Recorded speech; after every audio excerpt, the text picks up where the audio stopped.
Brenda with Native Roots Salsa Company. I hope you guys are doing great this week. It's Thanksgiving week and we're starting to clean up around here and prep some vegetables.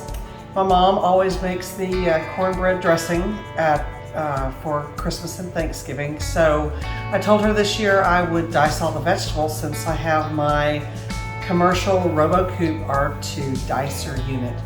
And in one of my earlier videos, I said that I would give a demonstration of this machine.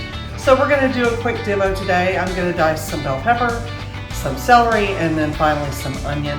Then I'm going to vacuum seal those with my food saver and run them over to Mom. She can use what she needs and freeze the rest. She has a vacuum saver, food saver as well, and she will just pull a new vacuum on it and throw them in the freezer when she's done. So let me finish getting set up and we'll start this bad boy. Okay, so you will have to excuse my kitchen. I am in the process of cleaning up around here.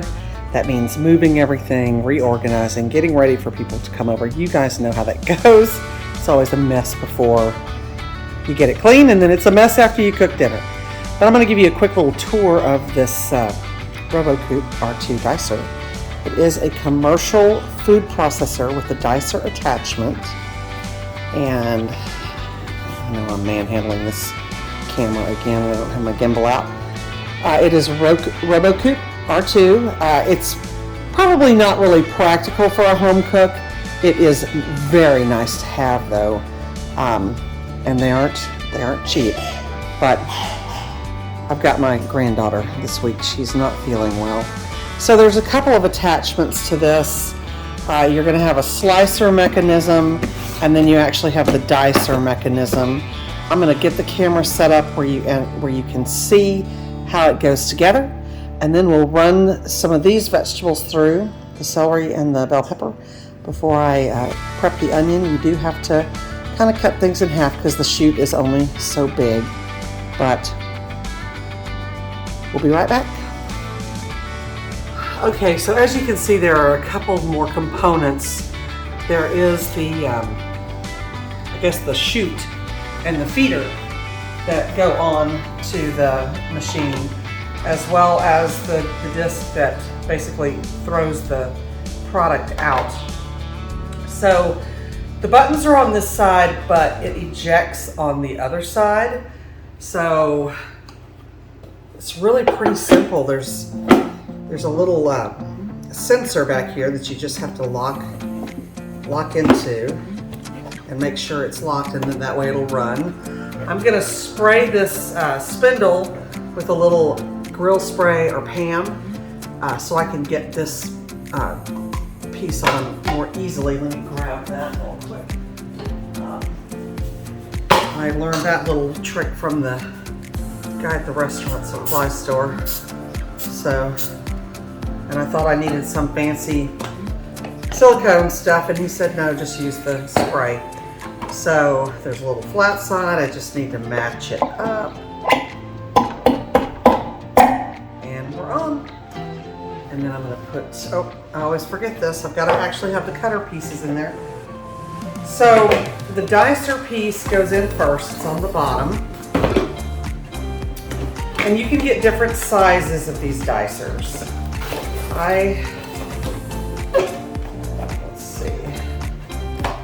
Let's see what size I have.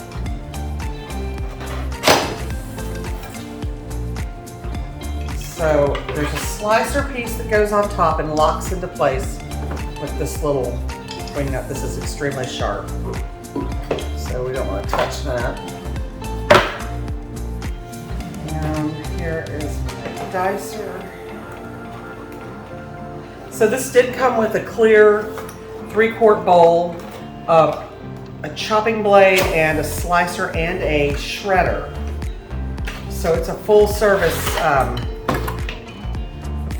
food processor as well. So this is what the dicing piece looks like.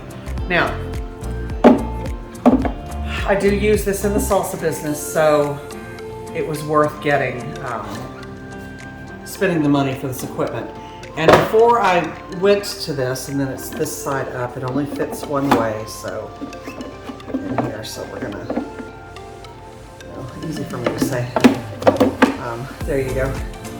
So I did go ahead and get it because it was worth it for the salsa business. Before I got this, I bought an attachment that goes on my KitchenAid mixer. And y'all probably can't see my face, but I'm going to tell you the story anyway. So it comes with a little bitty dicing and slicing disc, and the dicing disc is about that much of the area. And at first I thought it was going to be okay, but it clogs, you have to clean it. There's not enough power in the KitchenAid. It's a good concept. I think they need to improve upon it. I have read where some other commercial food processors have these discs as well.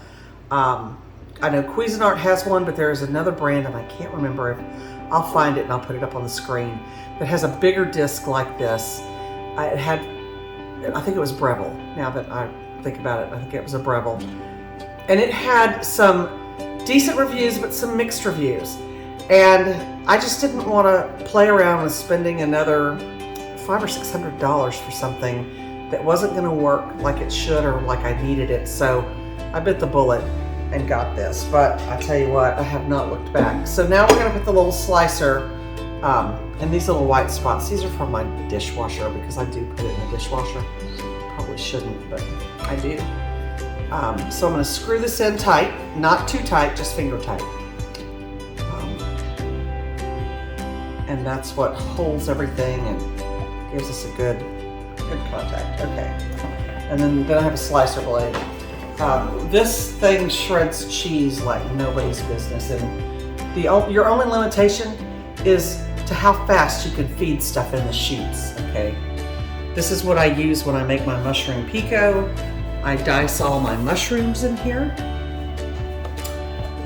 It's a piece of equipment, I tell you. So then I need to fit the slid on. And lock it into place. So now it's set to go. It's got an on and off and a pulse. And I'm probably just gonna leave this in the on position. I am gonna do these vegetables one vegetable at a time, and then I'm gonna pack them into a vacuum seal bag real quick so that I don't really mix the vegetables. There is going to be some pieces left inside of the machine. You could clean it out between each run. I'm not going to because my mom's gonna use it anyway for the dressing.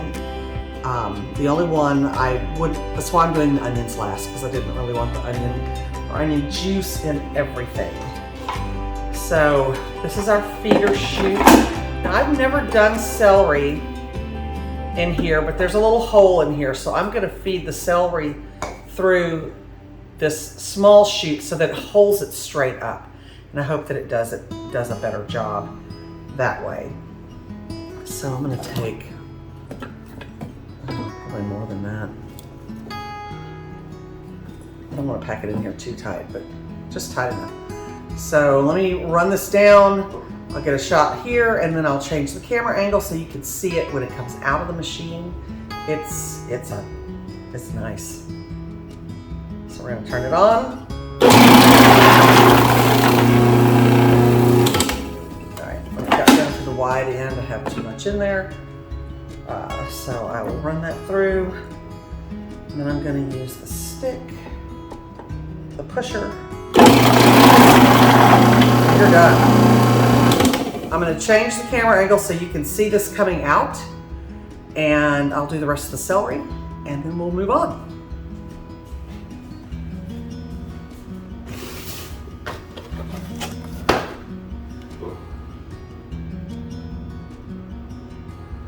Oh, you probably didn't get to see it. Here, let's run a couple of pieces back through there.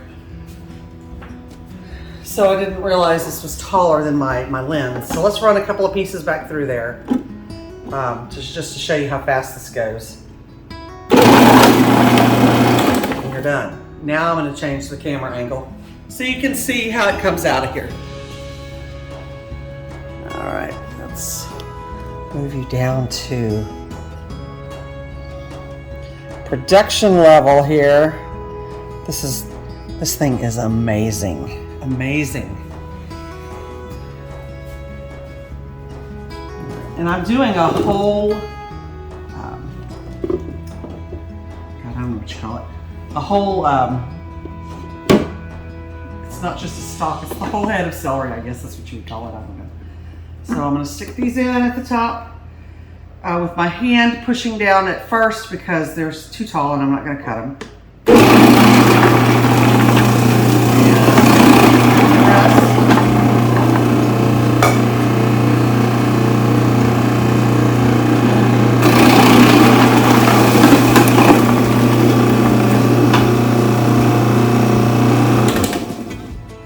That's it. That was a whole bunch of celery, the entire thing. It really doesn't look like that much, does it? I know this is a big container. I may go ahead while I'm at it and do one more bunch of celery. So let me trim it and cut it up real quick and wash it, or just trim it and wash it.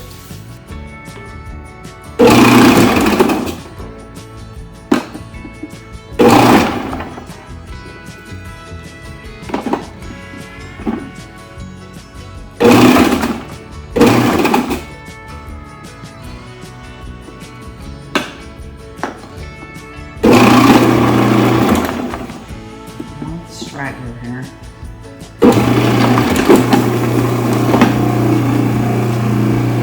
I'm going to run it for just a few seconds to let it sling anything else out. It got stuck. So that was 2 bunches of celery, guys. If I wasn't talking to you, I would be done in under 30 seconds. So let me grab a food saver bag and dump this in, and then we'll move on to bell peppers.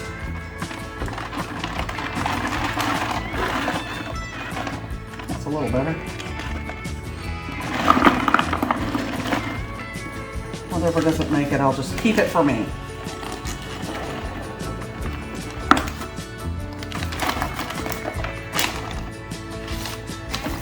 And I can use it in eggs or hash browns or whatever. So, a little bit more.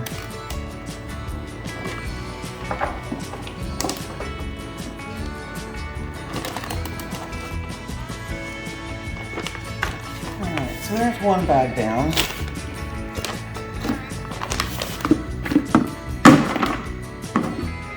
I'll just save the dregs for me and rinse this out. And we'll move on to the bell peppers. I'll get you set back up again. I have the bell pepper cut into halves, about like that. For this, I'm going to take the entire shoot out. And I'm going to just stuff them in like that. Off we go.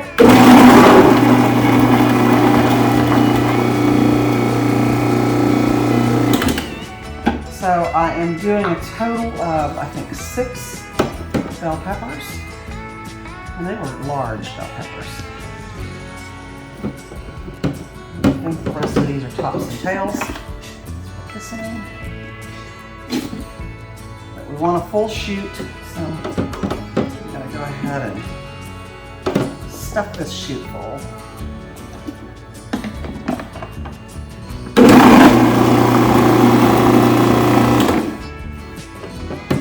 And yes, I can just leave it running,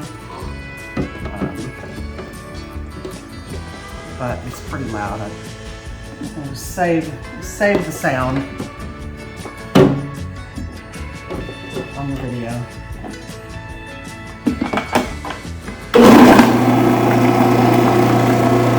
Run it for a few seconds and let it throw as much of it out as is.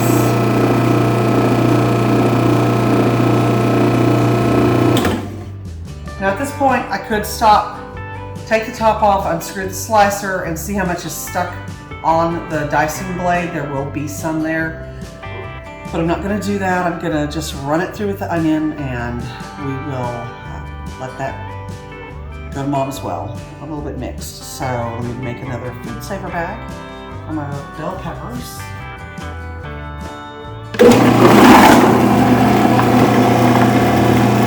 So you can see there were still some bell peppers on the dicing blade, and probably a little bit of celery too. But that's not gonna hurt anything. It's all gonna go into the same dish.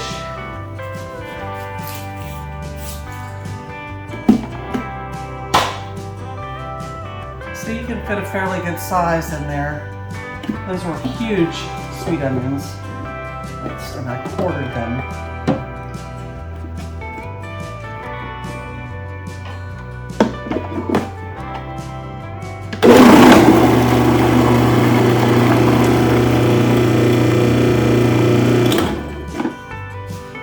So I'm doing some large white onion, which are really small for the sweets, but I could put a half in. If it was a medium size or small, I could fit the entire onion in there without doing anything to it. I'm going to do 3 of those. Give us a nice, good flavor mix. Not too sweet, not all crisp and bright.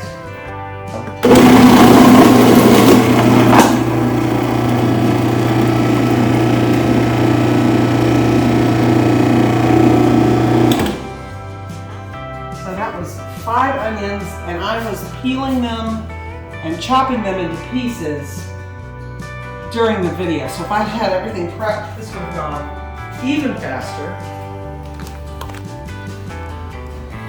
All right.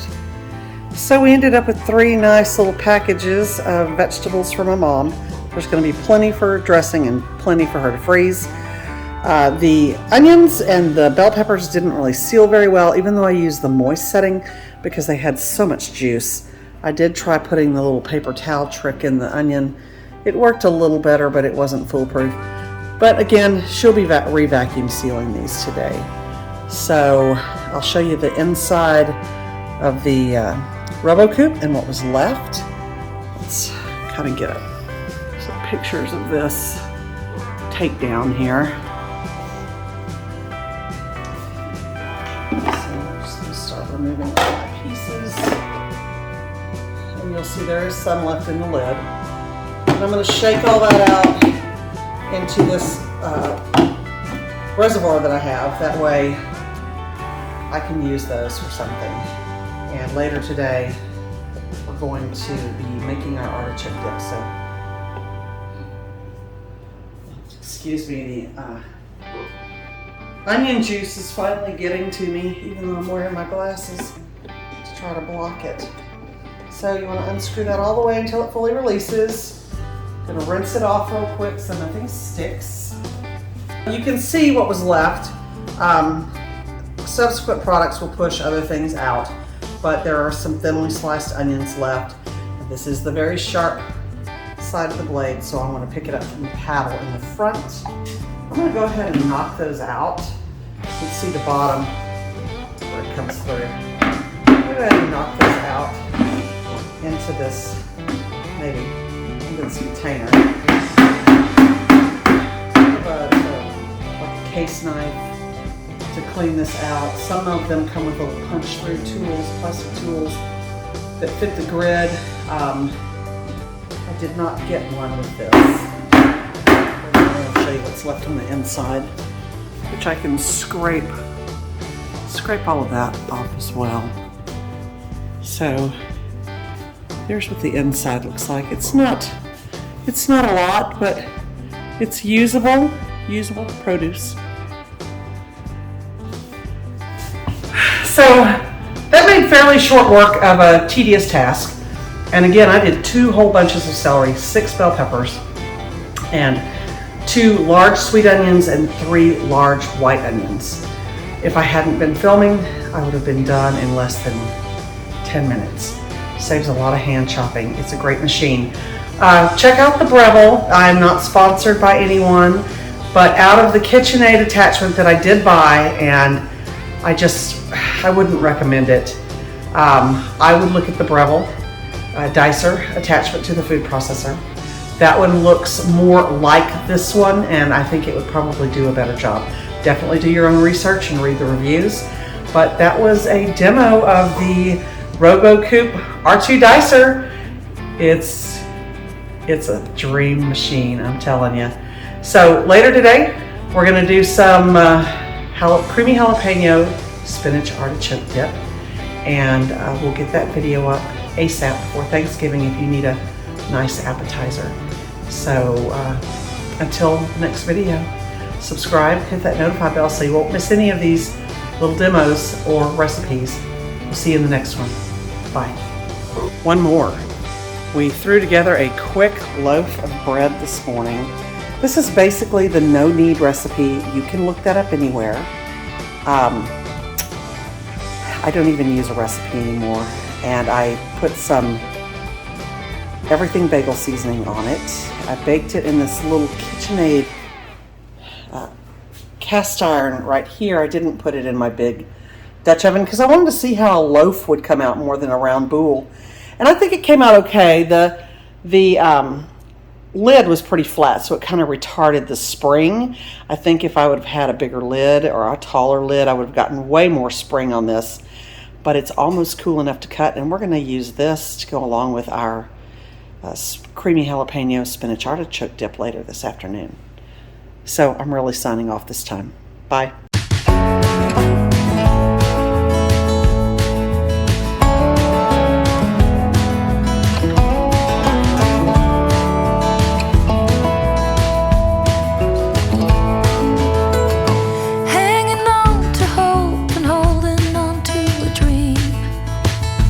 Wishing for the kind of love you see in magazines. The illusion falls and nothing's what it seems to be. The part left is hurting deep inside of me. Heard a whisper, someone saw you at the bar. Was it the same night you had trouble with your car? It's getting old, I've heard your stories told 1,000 times. Baby, you are using the same old lines. I'll leave it all behind. I wasted too much time, I've been blind. 'Cause there's no fixing what's been broken.